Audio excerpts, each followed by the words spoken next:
Ladies and gentlemen, it seems like we're fast approaching the inevitable conclusion of this online-only era of modern gaming. According to the Video Game History Foundation, 87% of games produced before 2010 are no longer purchasable through anything but second-hand means. This means none of the rights holders are producing discs or have even made them available on digital storefronts. Now obviously, if you're a little tech savvy, you can go ahead and sail the high seas, and a good deal of these games are going to be there, most of them. But there is still the odd game that has been lost to time, and the thing that we're really arguing about here is digital preservation. And in that sense, we're arguing about who owns the games and for how long. Because we have to accept that most people aren't going to go and sail the high seas. They're not the types to do that, or they don't have the know-how to do that. And beyond that, going and searching out emulators and ROMs puts you in a lot of legal trouble, particularly with major companies such as Nintendo, who's notorious for their lawsuits and litigation against ROM sites. And yet, Nintendo games are known for never dropping in value, being incredibly rare, and eventually becoming collector's items that cost hundreds if not thousands of dollars to purchase. They've hopped on the subscription service bandwagon along with PlayStation and Xbox, but they really just drip feed you their classic games. It's never anything that anyone's really asking for, and they truthfully almost never go through the lengths of completely remaking a game. But considering the vast amount of games that have been made in the 50+ years of gaming history, remaking them is simply not a feasible way to bring these pieces of art and technology into the future. Whoa! Good on him. He hit the shot when he needed to. Damn, bro. I actually hope that guy wins the game. We also have to consider games that are downloadable only, of which some publishing teams have formed entirely around the concept of putting games from digital storefronts onto physical discs. And we also have to consider console-exclusive content. Take, for example, Soul Calibur, who in one of their editions had Star Wars characters, but a unique Star Wars character for every console. And this doesn't even consider downloadable content for games.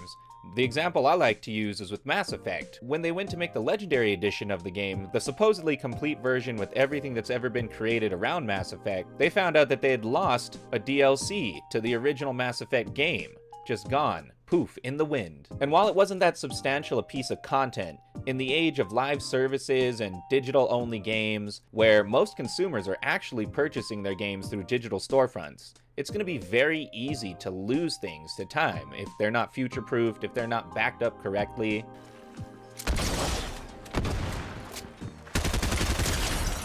Wrong place, wrong time, Sonny Jim. You may find it strange that this actually happened as early as 2008 with Mass Effect 1, but storage has always been a concern of art publishers. In recent news, Microsoft has been trying to purchase Activision, and while Sony head Jim Ryan has made a big deal about Call of Duty as a franchise, essentially capitulating and saying that PlayStation could never make a shooter no matter how hard they tried. The real reason Phil Spencer is making this move is because of the legacy catalog of Activision Blizzard. When you think about those two publishers, they're some of the biggest publishers who have ever been in the game, and they've made quite a few notable titles with huge cultural impact. So we're definitely going to start seeing some of those older titles on the Game Pass, but Game Pass really isn't the answer we're looking for here.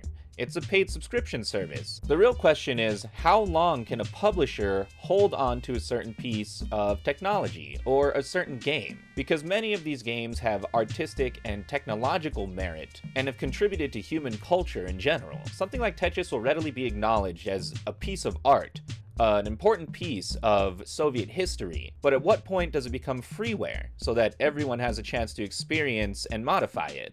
Of course, there's the argument that some of the biggest games we play today come from other games or modifications of other games. Dota is probably the most notable example. It started as a Warcraft 3 mod, though even beyond that, you have creation tools such as Roblox, where really all that the developers created was the tools for everyone else to create their games within. And this extends into the new Unreal Engine Fortnite system, where Epic Games, in a somewhat prescient move, has already said that developers will be able to export their games from the Unreal Engine Fortnite system to make games with the Unreal Engine base system in the future. So at least in that sense, the players are owning the games that they're making with the Fortnite system.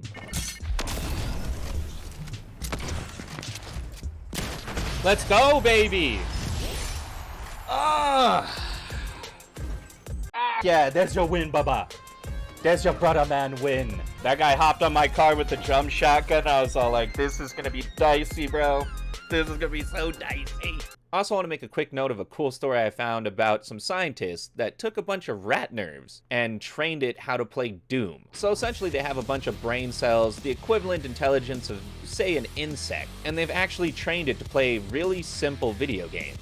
Imagine being a homunculus science experiment brought to life, and the only thing you know in life is Doom. It's absolutely absurd, but that is the future we live in. And it also demonstrates the technological importance of some games, because really, games in large part are facsimiles of real-life systems. How we interact with physics, how we navigate the world, how we calculate things. It's just a binary version of reality, or at least many games attempt to be. But if we can acknowledge that video games have artistic and technological and cultural merit, why is it so hard to get so many of these old video games? A big one that people would point to is the hobbyists and the collectors who drive up the prices of these games through grading systems. But I can't really put much credence there, because the inherent value in a game is not through viewing it in a collector's box, it's through actually experiencing it. So what we really require is the game file. Everything such as console or packaging is just set dressing. A lot of the licenses being held by old defunct companies, companies that have changed missions, companies that were swallowed up by bigger companies and then forgotten about, or a publisher straight up deciding to vault a property, which has happened before. We've all heard of the Disney Vault, but consider that this exists for pretty much every major gaming publisher: EA, Activision, Nintendo, Square Enix, on and on. One notable example is a game called Gangster 2, which has a surprisingly big online community of enthusiasts, who have actually managed to port this game to a workable state. But when it comes to buying the game legally, the original developer was bought by a completely unrelated software developer, who after multiple attempts from enthusiasts to try and buy it, have shown no desire to actually sell the license. They have no clue what they're holding, they have no desire to sell it, and they're gonna hold it into perpetuity under the current trademark laws. Some publishers get caught up in a tangle of licensing issues with music and likenesses. A notable example of this is the Tony Hawk Pro Skater series, where pretty much every game pre-American Wasteland is unavailable on any digital storefront. And now only the remaster remains, standing alone as the definitive experience of Tony Hawk Pro Skating. This also happened to notable franchise Midnight Club as well, though they didn't get the grace of a remaster. Yes! Breach! Water! Victory! Holy sh... Oh! That was so intense, bro. No sword. No sword. At the end of the day, some publishers are just ass. Take EA, for example. American McGee himself approached them with an idea for a third entry in the Alice franchise, and they simply refused, stating that they considered the franchise too valuable to do another entry. Somebody explained the ass-backwards logic of that to me. Your franchise is too valuable to do another entry with the original creator, despite the fact you haven't made a new entry in 15 years? At that point, it's just EA flexing their muscle in the Disney style. And what about old multiplayer games that had their servers hosted by the developers? Like pretty much every Battlefield from pre-PS3 era, old Call of Duties, which thankfully might actually make it onto Game Pass with multiplayer lobbies reborn, or even an odd one like Titanfall 1, which is still technically alive, but is so run over with hackers that it is entirely unplayable. It's just bots running aim scripts and ESP. What happens to the people who are Titanfall enthusiasts, but they can't take the game and run it in a privately hosted server? Well, I'll answer that. You end up with an unplayable game, and you can put it right there with the 87% of other games that are no longer playable. At least legally. And now we're in the age of live service games, where a game doesn't even look the same as it did 6 months ago. I'm a Fortnite player. I can use it as the perfect example. I'm never going to be able to go back and play Chapter 1 of Fortnite, any version of it. I get to play whatever Epic Games puts out at the time. And how long will it take for those old versions of Fortnite to become publicly available?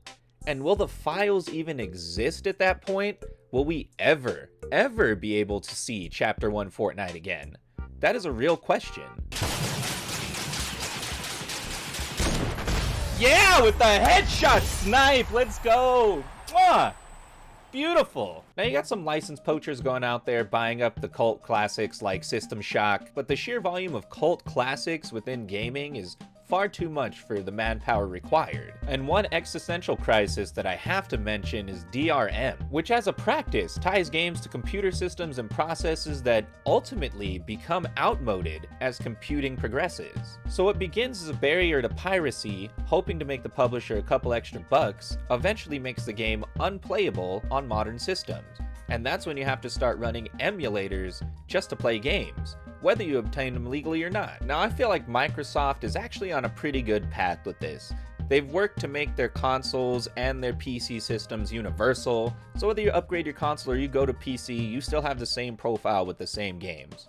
And they've been really good on backwards compatibility as well, though they did stop this recently, and I really hope they bring it back, because backwards compatibility is really key to maintaining and preserving these games. But Game Pass and Microsoft is not really the ultimate solution, as the real barrier becomes monetary cost, and notorious Nintendo is over here charging $50 for a 30-year-old game. And we simply can't have that if we're holding these things up for artistic and technological merits. Remakes are of course an option, but then you run into the problem of original artistic vision. Best example is probably Silent Hill 2's Fog, where in the original game, it was a matter of necessity, hiding the lines. But ultimately, the fog only contributed to the horror atmosphere of the game and enhanced it, and became a big part of the games into the future, eventually evolving into rain and mist. In the remake, the fog is simply not there, which definitely detracts from the experience. And though the remake is newer, I would not call it the definitive edition of Silent Hill 2. The only real solution here is to completely change copyright laws, to not last so long, not be so overarching, especially on orphaned or unused properties. And this would allow preservationists to bring these games to legally emulatable states and maintain them under perpetuity without fear of the law. And that's really the problem here, is that emulation and the preservation of games is a labor of love. It's a belief in video games as an artistic vision. And the people who do this, if they're not making money, should not be legally punished for trying to maintain art. In terms of multiplayer games, we definitely gotta get away from live services, though I think publishers are feeling the crunch already. No, not today, bitch! I knew there was there. Yes!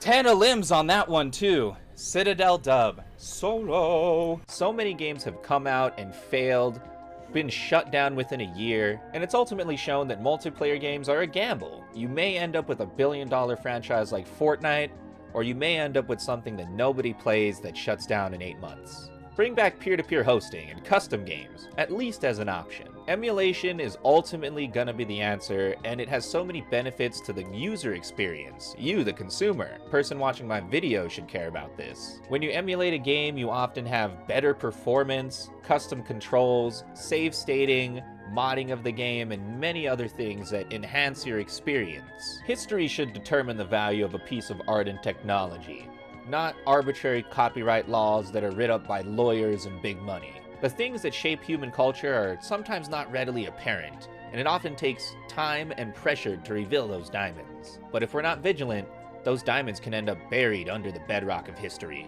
Take it upon yourself to teach the people in your lives how to be more tech literate, how to access games that are unavailable through emulation, because there is certainly a knowledge barrier to accessing the great digital library. Anyway, that's the end of this video. Be sure to like and subscribe. Comment down below what you think about game preservation. How do you feel about the Microsoft Activision deal? How do you feel about Sony saying they'll never be able to produce an FPS PvP game? I'll catch you all in the next video.